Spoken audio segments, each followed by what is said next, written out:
এবারে তোমাদের নিয়ে যাই উত্তরবঙ্গের এক টুকরো স্বর্গতে। উঠে পড়লাম ট্রেনে নিউ জলপাইগুড়ি যাওয়ার উদ্দেশ্যে। সেখান থেকে চেপে পড়লাম দার্জিলিংগামী বাস। তারপর আর কিছুটা রাস্তা ছোট্ট শেয়ার গাড়িতে। ব্যাস পৌঁছে গেলাম গন্তব্যে।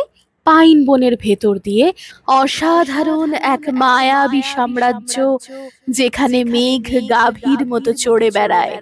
এই পাহাড়ের একেবারে কোলে ছিল একটি মাত্র থাকার জায়গা। সারাদিন চুপচাপ বসে থাকলে শুনতে পাওয়া যাবে পাখির কলকাকলি, আবার হেঁটে বেড়াতে পারবে চারিদিক। সুন্দর পাইন বনের সমারোহ তোমাকে মুগ্ধ করবেই। এই সবুজে মোড়া বিস্তৃত উপত্যকা কাশ্মীরের পেহেলগামের কথা মনে করিয়ে দেবে। নামমাত্র খরচে কিভাবে এই স্বর্গরাজ্যে তোমরা পৌঁছে যেতে পারবে, সেটা বিস্তারিত জানতে গেলে চোখ রাখতে হবে হারিয়ে যাওয়ার গল্পের পরবর্তী ব্লগে।